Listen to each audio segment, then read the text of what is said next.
Today we're going to have a look at the latest game from the Magnus Carlsen Invitational, and in this case it's the host himself playing the white pieces against Ian Nepomniachtchi from Russia.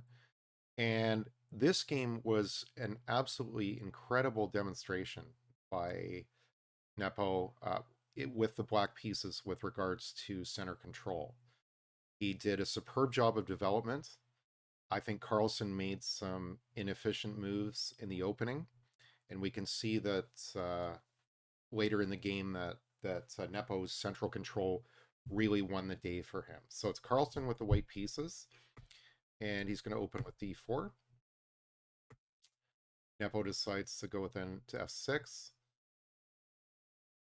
So could be heading to a Nimzo Indian or possibly Queen's Gambit decline. So it's e6 from Nepo and to f3, and it is the Queen's Gambit decline. So we get n to c3 from Carlsen. We get the capture on c4. We'll just turn on live book here. And Carlsen goes for the center with e4. So top line move. And now, interesting choice here. So bishop to b4 is commonly played as the top line move. So that pinning the knight, which then reduces its control over the white squares in the center. But instead we get b5 from Nepo. And then we get e5 from Carlsen. So the point of b5 is if the knight were to capture on b5, then we would lose. The black would just simply capture on e4, and we would trade a wing pawn for a center pawn. So again, our goal is center control. So e5. So Carlsen just wants the knight to move. So taking a bit more space in the center with e5. We get n to d5. And here, Carlsen just decides to capture the pawn on b5. So Nepo's not worried about this because it's a wing pawn, and he's just going to focus on rapid development. So we get n to b6, and then bishop to e2, so a calm developing move, but as you can see here, this knight is now protecting the pawn on c4, and that restricts the bishop's development. So of course can't go to b3 or it would be captured. So already we see a sign of white's ability to control the center being somewhat curtailed because this bishop can't get to, ideally it would love to go to c4 to have influence over the center. So then we have n to c6, developing move by Nepo. So again, hitting these pawns in the center. We get castle from Carlsen, bishop to e7, and let's turn on the engine. So here, so far it's showing a lead for white. So we'll see how this progresses. So we get, and this is the first moment of sort of a questionable move here. So obvious developing move would be with this knight off to the side. So it's done its job of capturing the pawn, but now it's not controlling the center the way we would like. d4 already has good support from the knight on f3 and the queen on d1. So we don't need to worry about the knight's influence over this. And what would make a lot of sense is simply pulling the knight back, which would then control the white squares in the center. Also, white needs to be thinking about development. So another option here would, of course, be bd3, reinforcing, but really more developing the bishop and getting some control over a central square. So instead, Nepo continues his development, and this is a great move. So the fianchetto on this side, pointing into Carlsen's king and getting control over the white squares in the center. We get r to d1 from Carlsen, so natural developing move and a good one that reinforces the center. And an interesting choice here from Nepo. So he has the choice of where to castle, and again with the theme of central control, we'll see that he's actually aiming for queenside castling. And when he can do it, and international master Andres Toth talks about the idea that queenside castling is underused by developing players. and sometimes with higher levels too. And the point of course, is that once you castle, your rook will wind up on the d file. So it's already developed to the center with one move.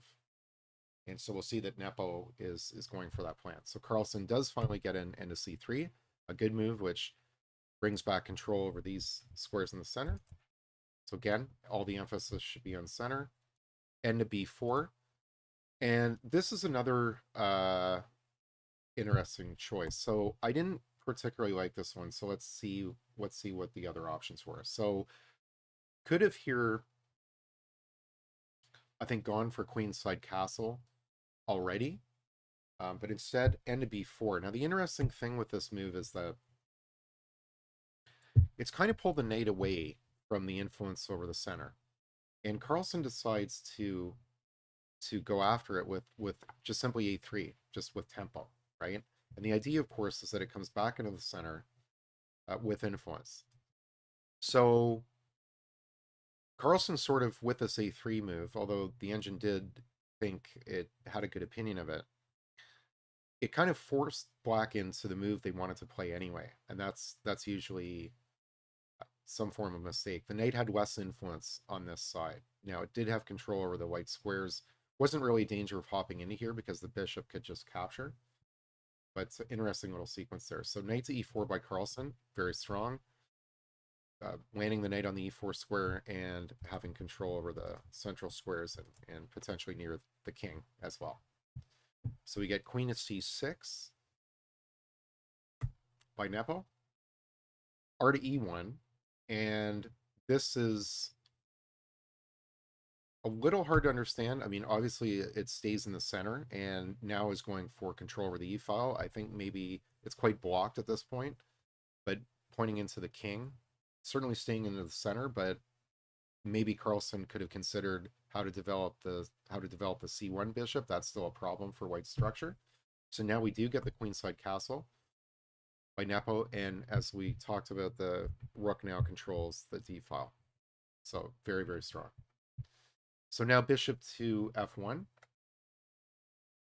And interesting here from a development perspective, now that black is committed to queenside castle, the engine points out that both queen to c2 and queen to a5 were good. This pawn, of course, is vulnerable on a7. So if the queen were to get to there, black would have to deal with that, presumably with king to b8. But a good developing move for white, and directly going against adding some pressure to the queen side now that black is committed to queenside castling. So that was an option for Carlsen, and instead he chooses this move b to f1. And it's a little strange. It certainly reinforces g2, and we can see that this battery that's appearing on the long diagonal, Nepo would love to develop some pressure if he could clear the center. And we get f5 from Nepo. And now at this point, that kind of brings up a question for Carlsen, right? So if he captures en passant, which is the best move, it then allows the files to open, specifically the G file. So black recaptures, but if you look at the way these pawns are coming into the center, black is really starting to establish some incredibly strong central control.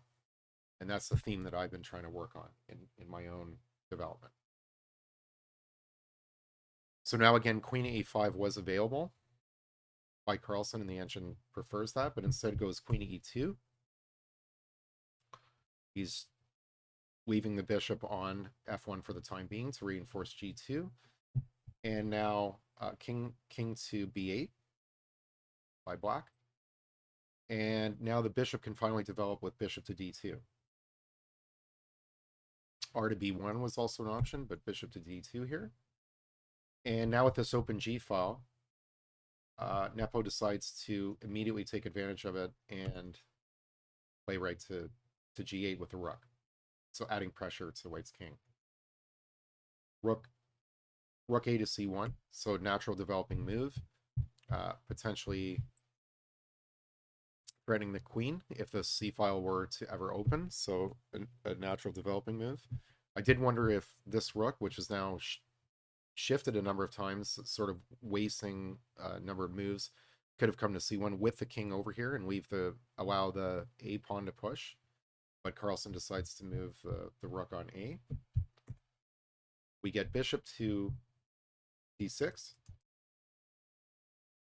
Again, controlling the central square, and of course threatening h2 eventually, possibly as well.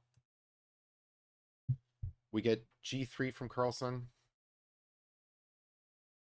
And this was where he potentially started to slip a little bit. So king h1 was available, and to c5 actually made some sense. He'd be willing to, and this move is quite interesting. So on n to c5, you potentially get the capture and lose the pawn, with the idea of white then opening up the center. But g3 is played, and Nepo has some options here. And interestingly, knight to f4 appears. Now, this move is played later in the game, but the engine's actually showing it was available now. And the idea is that if on nf4, which looks to be impossible, if it's bishop capture, you get bishop capture, so it's a piece sacrifice, but then of course this pawn is pinned. And then something like r to c3, and these pawns now have extraordinary influence over the center, and including, sorry about that, very strong control over the center, and the bishop is now really hampering white's development. And we'll see that he does make use of that, but just not at this point in the game. So f5 was likely a mistake. So in this case, both n to c5 and the capture itself is available. So Carlsen decides to capture. So he gets rid of the bishop pair. C takes. So now you see black's center having very, very good control.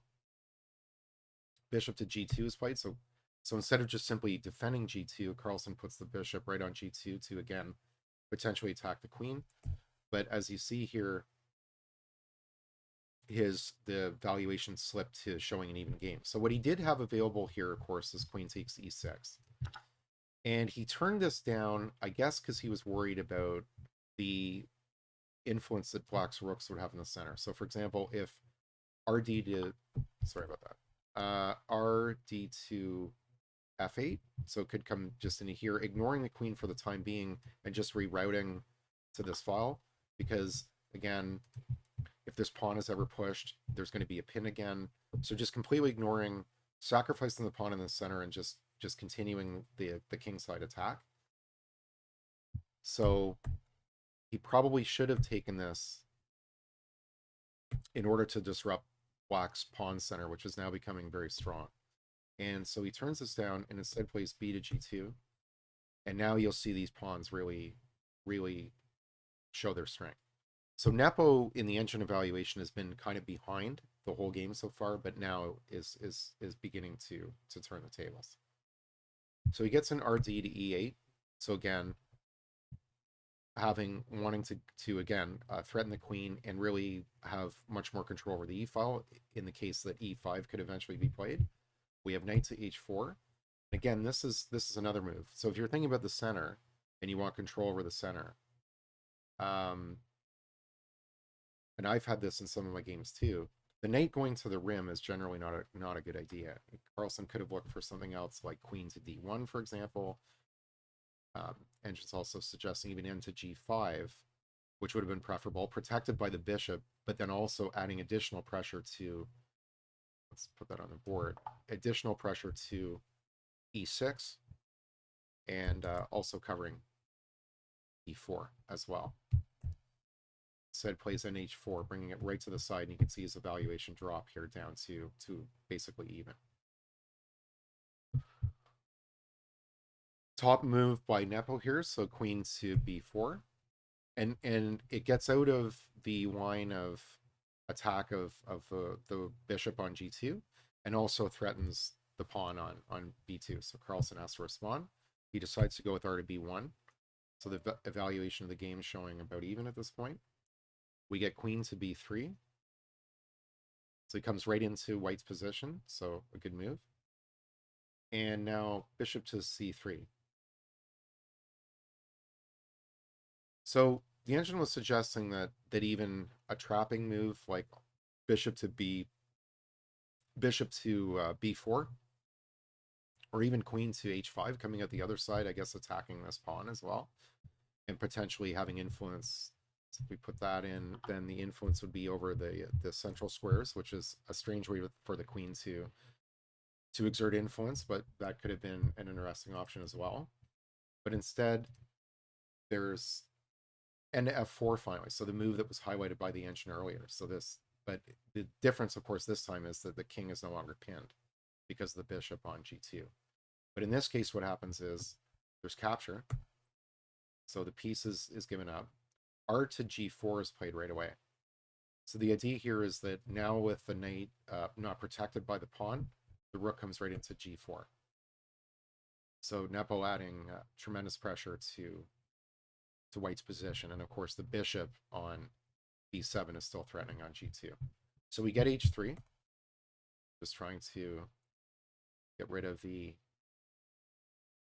rook's influence. And Nepo, of course, can capture on h4, so he does that. We get bishop takes b7, so white opens the g file, but in exchange for that, gets rid of the bishop that was adding tremendous pressure down that file. We get king takes b7, and now queen f3, and king to a6. So an interesting choice. So bringing the king forward. Nepo, of course, could have gone to b8 as well, but goes to a6. We get and now d5. And this was another mistake by Carlsen. So the d pawn right now, coupled with the bishop here, is doing a good job, and of course with f4 as well, is doing a great job of protecting the center. But when it's pushed, it becomes a target, and so we'll see what happens here. So d5's played, but this knight, which previously didn't have much influence over the center, over on b6, the pawn has now become a target, and so black can just recapture. And so the recapture is one theme of it, but look at the central control now. So he's got 4 central pawns versus really 1, because these 2 are doubled for white on the f file and quite weak. And so the game is completely turned, and Nepo's center control is now starting to really take hold. So we have r takes e6 with the idea that the knight is now hanging because it's lost the defender of it, but that was also a bit of a slip. Queen to g3 simply could have been played, just simply attacking the rook and asking it where it wants to go. It can't come to this file.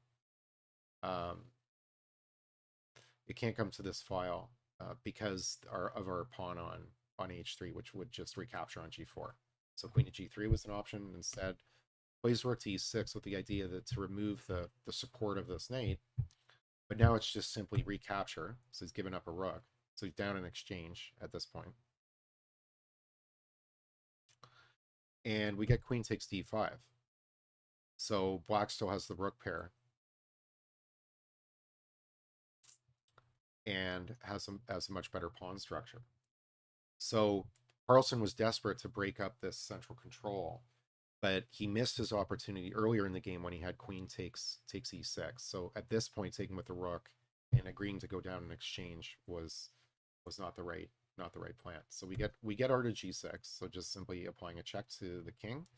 We get king to f1.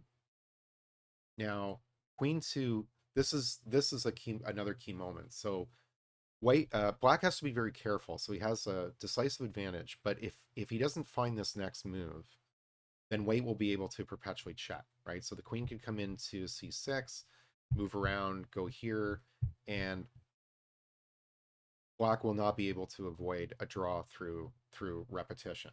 Although the position will change multiple times, it won't be like a straight threefold repetition. Black will not be able to evade the checks from the white king. So has to find the winning move here, which is queen to b5. And now the white queen has no check options, and really no good alternative options as well. So we get r to d1 from white, and Black just simply decides to get rid of the queens, and so um, has better central control of the pawns, has the rook pair, has decent attack on the white king. But white doesn't have much in response. Does have two pawns over here on A and B, which could threaten black's king, but black's in a far better position. So we just get queen takes, we just get R takes, and now rook takes F4, again removing a key defender in the center. So now black's pawns are quite dominant. And if he's able to get, right now the rook is blocking the pawn on D6, but if he's ever able to get that going, it'll be hugely advantageous to him. Bishop to D4, and so now about a 6-pawn advantage for black according to the engine, right? So R to F3. So as long as Nepo doesn't make a serious blunder, he should win this game easily. B to E4, E3, sorry, and then F4 just simply applying pressure. So increasing the pressure around black's king, directly attacking the bishop, and then of course asking the bishop where it wants to move. So now rook to F5. Black cannot capture because it would just simply lose the rook on F3. But now RD6, just threatening the bishop. Bishop to D4. And we get R to E4, just threatening the bishop again. Now both rooks on the white squares, opposite color from the bishop. So again, giving the bishop a headache. And the important part of this move is that when this moves, so he's threatening the rook here, but now just simply rook to D3. And the whole key with this is not just that the bishop's being harassed with tempo, but as soon as this file clears, then we'll have these connected, black will have these connected pawns. And so you get B to C3, trying to block that, but now simply D5. So now the pawns are again reconnected. D4 is coming, again putting additional pressure on the white bishop. And so white has no opportunity to even establish any counterplay. R to F6, just a simple check, but it's easy to avoid. The king comes further into the game with king to B6. So Nepo not worrying about the pawns on his second rank and just continuing the attack.